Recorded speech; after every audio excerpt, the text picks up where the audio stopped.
अजितदादांना target करण्याचा प्रयत्न हितशत्रूंच्या माध्यमातून केला जातो आहे।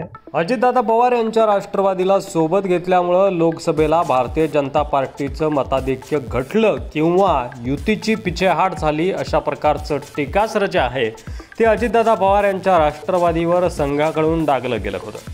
त्यासोबतच आता नाशिक शिक्षक मतदारसंघात भाजपने राष्ट्रवादी काँग्रेसला मोठा धक्का दिलाय। भाजपने नाशिकमध्ये शिंदेंच्या सेनेला पाठिंबा दिल्यामुळं अजित पवार यांना पुन्हा महायुतीत एकटं पाडण्याचा डाव आहे का असा प्रश्न उपस्थित केला जात आहे। मंत्री गिरीश महाजन आणि विजय चौधरी यांना शिक्षक मतदारसंघात प्रभारी म्हणून जबाबदारी देण्यात आली आहे। यावेळी शिंदेंच्या सेनेचे उमेदवार किशोर दराडे हेच महायुतीचे उमेदवार असतील असा उल्लेख त्यांनी केला आहे।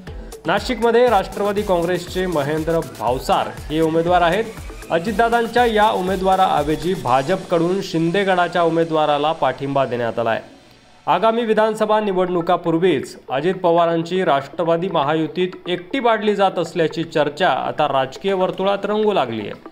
अजित पवार गटाकडून नाशिकमधून छगन भुजबळ तर जळगावमधून मंत्री अनिल भाईदास पाटील यांच्यावर अजित पवार गटाच्या उमेदवाराची जबाबदारी सोपवण्यात आली आहे। भाजपकडून नाशिक शिक्षक मतदारसंघातील महायुतीचे उमेदवार किशोर दराडे असतील अशी घोषणा करण्यात आली आहे, तर त्यांचे प्रभारी गिरीश महाजन आणि सहप्रभारी विजय चौधरी असतील असं भाजपनं जाहीर केलं आहे। त्यामुळे शिक्षक मतदारसंघाच्या या विधान परिषदेच्या निवडणुकीत तरी अजितदादा आणि भाजप हे वेगळं लढतील असं चित्र समोर येत आहे आणि अजितदादांच्या राष्ट्रवादीला भाजपनं पाठिंबा दिलेला नाही असं देखील स्पष्ट होत आहे। त्यामुळे विधानसभेला नेमकं काय चित्र असेल महाराष्ट्रात यावर तुमचं मत कमेंट बॉक्समध्ये लिहायला विसरू नका आणि दादांना युतीमध्ये एकटं पाडलं जातंय का यावर देखील तुमचं मत व्यक्त करा। धन्यवाद।